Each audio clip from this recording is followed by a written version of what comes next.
ఒకలు 150 కోట్లంటారు, ఒకలు 140 కోట్లని అంటారు. ఏ తగ్గుతాందని ఒకలంటే లే పెరుగుతాందని ఇంకొకలంటారు. దేశంలో జనాభా ఎంతున్నదన్న లెక్కలు తెలవక శాన తిప్పలే అవుతున్నది. కులాల లెక్కలు తెలవక రిజర్వేషన్లలో అన్యాయం జరుగుతుందని లొల్లులు పంచాయతీలు నడుస్తూనే ఉన్నాయి దేశం మీద. ఇక ఆ తిప్పలు తప్పే టైం వచ్చింది. సెంటర్ సర్కారులు జనాభా లెక్కలు తెలిచే పని ముంగటేసుకున్నారు. సోమవారం సెంటర్ హోంశాఖ గెజిట్ కూడా విడుదల చేసింది.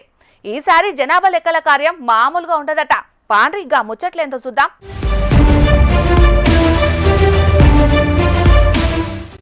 దేశం మొత్తంలా ఎంతమంది పబ్లిక్ ఉన్నారంటే ఏదో అంజాదకు చెప్పుకునుడే అయితాండే. నిన్ననా మొన్ననా శివాకర్ణ 2011లో నడిచింది జనాభాను లెక్కబెట్టే కార్యం. లెక్కకైతే మళ్ళా మొన్న 2021లో నడిచేదుండే. కానీ అప్పుడు కరోనా కాలం కదా, దేశమంతా ఆగమాగం గాయ గత్తరే ఉండే. అసంటి టైంలా లెక్కల పని ముంగటేసుకునే టైం ఏడున్నది సెంటర్ సర్కారులకు. ఇక ఇప్పుడు తిమ్మతమైంది కాబట్టి ముహూర్తం పెట్టిండ్రు. ఏం తక్కువ 15 ఏళ్లకు జనాభా లెక్కలు తేల్చేందుకు సోమవారం గెజిట్ విడుదల చేసింది సెంటర్ హోంశాఖ.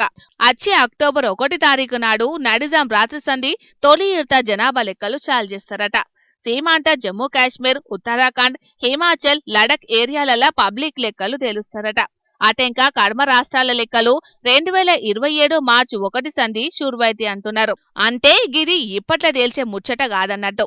ఎందుకంటే ఈసారి జరిగేటి జనాభా లెక్కల కార్యంలా శానా స్పెషాలిటీలున్నాయి.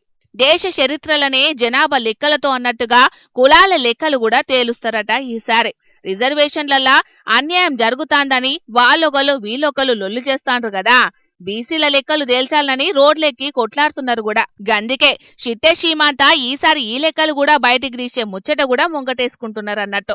సెంటర్ కేబినెట్ జనాభా లెక్కల మీద ఇదివరకే నిర్ణయమైంది. ఇక సెంటర్ హోంశాఖ అమిత్ షా సారు ఐతారం మీటింగ్ పెట్టి జనాభా లెక్కల తారీఖులని ఖరారు చేసిండు. 2 దశల జనాభాలను లెక్కిస్తారట.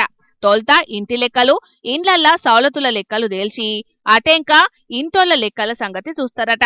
ఆళ్ల కులమేంది, మతమేంది, చదువేంది, కొలువేంది, ఇంట్లున్న ఆడోళ్ళెంత, మొగళ్ళెంత, ఆళ్ల వయసెంత, గిట్ల పేరు కానుంచి అన్ని లెక్కలు 2వ వన్కనే కంప్యూటర్లకు ఎక్కిస్తారట.